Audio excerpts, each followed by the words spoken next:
Good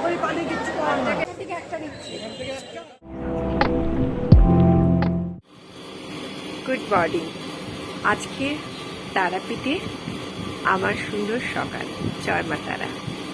তো এখন ঘড়িতে 4:59 বাজে।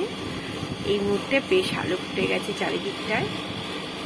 আমরা এখন বেরিয়ে পড়ব পুজো দিতে। তো বারান্দা থেকে এই লুকটা আসছে।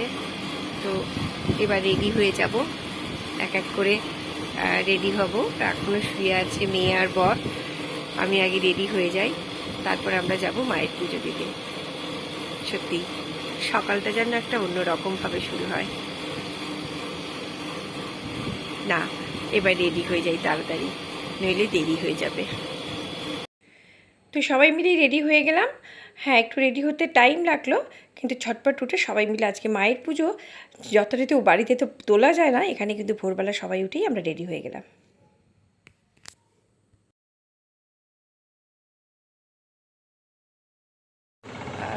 মন্দির এই আমাদের হোটেল থেকে মন্দিরটা 5-7 মিনিট। তো একদম সকালবেলা না, টোটোতে আর উঠলাম না, সবাই মিলে প্ল্যান করলাম দেখতে দেখতে হাঁটতে হাঁটতে যাব। এর মধ্যে একটা আলাদা আনন্দ আছে। তো সকাল সকাল একদম মায়ের মন্দিরের কাছে চলে এলাম। দুধার দিয়ে পুজো দেবার জন্য নানা রকম সরঞ্জাম বিক্রি হচ্ছে, এখান থেকেই সবাই কিনে নিচ্ছেন। তো একেবারে আমরাও এখান থেকে মায়ের জন্য পদ্ম ফুল কিনে নিলাম আর পুজোর আনুষঙ্গিক। আর আমি শাড়ি টাড়িগুলো বাড়ি থেকেই নিয়ে গিয়েছিলাম, শাড়ি, মায়ের আলতা সিঁদুর সব নিয়ে গিয়েছিলাম। ওখান থেকে মালাটা নিয়ে নিলাম আর প্যারা এগুলো নিয়ে নিলাম। তো যাই হোক, ওখানেই আমরা ওরা একটু পরিচিত আমাদের পান্ডা ছিলেন, ওনার কাছেই আমরা সমস্ত জুতো টুতো খুলে আর ওখান থেকে আমরা উনিই আমাদের সমস্ত পুজোর ব্যবস্থা করে দিলেন।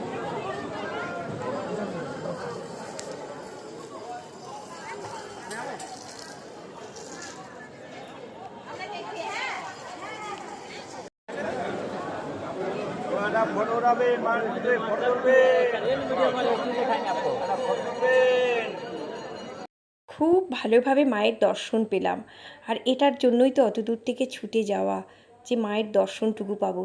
না, মন ভরে মায়ের দর্শন পেলাম, মনে খুব শান্তি পেলাম। এরপর মন্দির চত্বরটা একটু ঘুরলাম। এদিকে শ্মশানের দিকে আসতে এখানে শিব মন্দির আছে, সেখানেও একটু পুজো দিলাম। এরপর এই পুণ্যভূমি শ্মশান চত্বরটা একটু ঘুরে দেখলাম। সত্যি এই জায়গাটা ঘুরতে ঘুরতে না মনটা একটু অন্যরকম হয়ে যায়। নানা রকম সাধুরা আছেন, ওনারা ওনাদের সাধনা করছেন। এই সবটাই একটু ঘুরে ঘুরে দেখলাম। অনেকটাই পরিবর্তন এখন। টুকটাক কেনাকাটা করতে করতে পৌঁছে গেলাম কাকাতুয়ায় গেলাম কিছু প্যারা কিনতে, আর পেয়ে গেলাম মনোমতো কিছু আচারের শিশিও কয়েকটা কিনে নিলাম।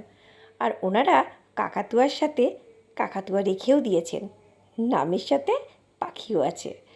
উল্টো দিকে হচ্ছে দেবরাজ রেস্টুরেন্ট। সকাল থেকে চাটা খাওয়া হয়নি, এখানেই সেরে নিলাম সকালের ব্রেকফাস্টটা।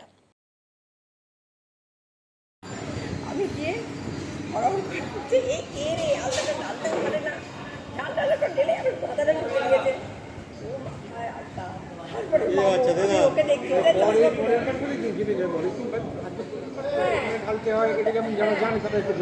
বুঝতে পারিনি তো, তারপরে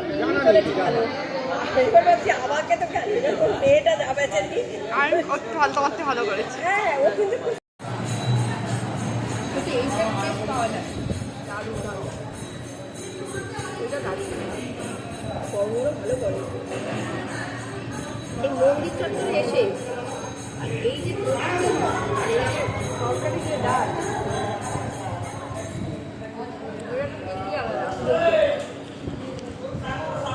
তো ব্রেকফাস্ট সেরে বেরোতেই দেখি এক কাকু গামছা নিয়ে বসে আছেন। হ্যাঁ, এখান থেকে গামছা না নিলে চলে না, তার দুটো গামছা বেছে নিলাম। এরপরে মাটির হাঁড়িতে চা হচ্ছে, সেখান থেকে গরম গরম চা খেয়ে আর রওনা দিলাম আবার আমাদের হোটেলের উদ্দেশ্যে।